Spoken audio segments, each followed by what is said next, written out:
तो भाजपा ने जिस तरह से विधानसभा चुनाव के रण में जीत का परचम लहराया है, उससे तमाम राजनीतिक जानकर भी हैरत में हैं। ऐसा इसलिए क्योंकि भाजपा के लिए इस अंडर करंट का अंदाजा लगा पाना सभी के लिए मुश्किल था। लेकिन अब हम आपको बताते हैं कि आखिर कैसे भाजपा ने यूपी विजय की पूरी स्क्रिप्ट तैयार की थी और कैसे एक के बाद एक कई मसलों पर भाजपा की रणनीति तमाम विरोधी दलों पर भारी पड़ती हुई दिखी।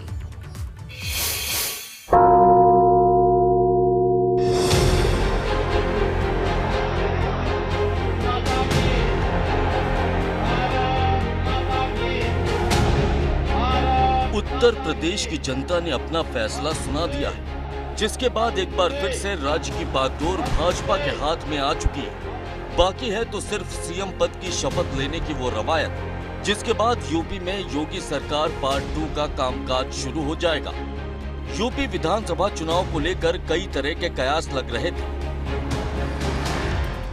यूपी में कावा बाय बाय बाबा बा माना जा रहा था कि ये चुनाव काफी कड़ा होगा और भाजपा को सपा से कड़ी चुनौती मिलेगी। हालांकि ऐसा कुछ भी नहीं हुआ और भाजपा ने 273 सीट जीतकर प्रचंड बहुमत हासिल कर लिया। भले ही तमाम राजनीतिक जानकारों को भाजपा की जीत पर हैरानी हो रही हो, लेकिन ये भी सच है कि भाजपा ने यूपी में महाविजय का ऐसा फॉर्मूला तैयार किया था जिसकी काट विपक्ष के पास मौजूद नहीं थी। और यही वजह है कि लाख कोशिश के बाद भी विपक्ष भाजपा की जीत के रथ को यूपी में रोक नहीं पाया। आपको भी इस महाविजय फॉर्मूले के बारे में तफसील से जानकारी देंगे, लेकिन पहले आपको पीएम मोदी की चुनावी रैलियों में दिए गए भाषण सुनवाते हैं, जिससे आपको भी भाजपा की रणनीति समझने में आसानी होगी।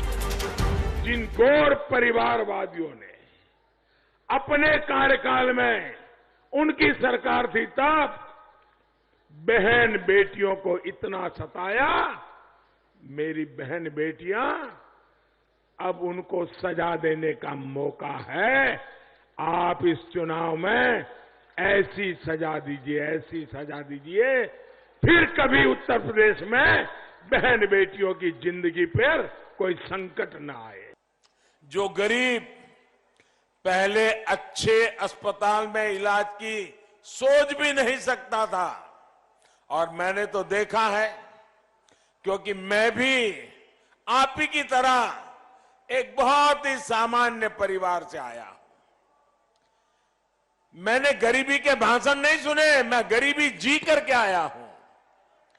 गरीब की जिंदगी क्या होती है, ये मैं उससे गुजर करके आपके बीच में पहुंचा हूं। भाइयों बहनों,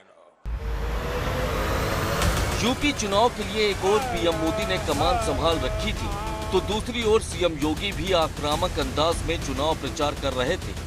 सीएम योगी इस बात से वाकिफ थे कि जरा सी चूक भाजपा को चुनाव में बड़ा नुकसान पहुंचा सकती है। ऐसे में उन्होंने लगातार जनसभाओं के जरिए जहां एक ओर विपक्ष पर हमला किया, तो दूसरी ओर ये दावा किया कि यूपी की सरकार सूबे के हर आम नागरिक के साथ खड़ी है और उनके हितों के साथ किसी को खिलवाड़ नहीं करने दिया जाएगा। डबल इंजन की भाजपा की सरकार है तो डबल डोज राशन भी प्राप्त हो रहा है ना, हो रहा है। 5 साल पहले बिजली मिलती थी, आज तो बिजली मिल रही है ना। भाइयों बहनों, सपा बसपा के लोग अंधेरे में रहने के आदी थे।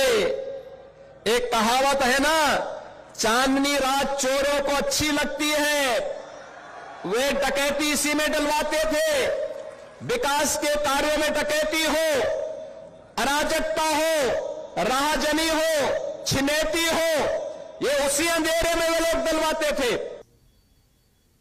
मित्रों, उत्तर प्रदेश में सरकारी नौकरी सदैव एक विवाद का कारण बनती थी, क्योंकि इसमें भाई भतीजावाद था, इसमें जातिवाद था, इसमें तमाम प्रकार की अन्य शिकायतें आती थी।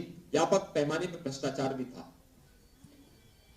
आज मुझे बताते हुए प्रसन्नता है कि 5 वर्ष के दौरान उत्तर प्रदेश के अंदर 5 लाख नौजवानों को हम लोगों ने सफलतापूर्वक सरकारी नौकरी उपलब्ध करवाई। पीएम नरेंद्र मोदी हो या सीएम योगी, सभी ने चुनावी जनसभाओं में उन मुद्दों को उठाया जो सीधे जनता के सरोकार से जुड़े हुए थे। चाहे मुफ्त राशन की बात हो या मजबूत प्रशासन की या फिर राम मंदिर की, सभी मुद्दों को लेकर भाजपा ने ऐसी रणनीति तैयार की थी जिसकी काट विपक्ष के पास नहीं थी।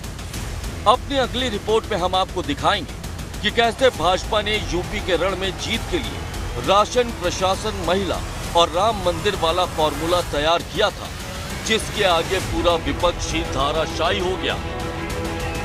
यूपी में भाजपा की सरकार बनने के पीछे सीएम योगी और पीएम मोदी का वो महाविजय फॉर्मूला था जो सीधे फ्री राशन, मजबूत प्रशासन और राम मंदिर से जुड़ा हुआ था। चुनाव प्रचार के दौरान भाजपा ने न सिर्फ इन मुद्दों को जोर शोर से उठाया, बल्कि सरकार की तमाम योजनाएं जनता तक पहुंचे, इसके लिए भी मुकम्मल इंतजाम किए और आखिर में यही भाजपा की जीत का फॉर्मूला बना, जिसके आगे विपक्षी दलों की सारी कोशिशें बेकार साबित हुई।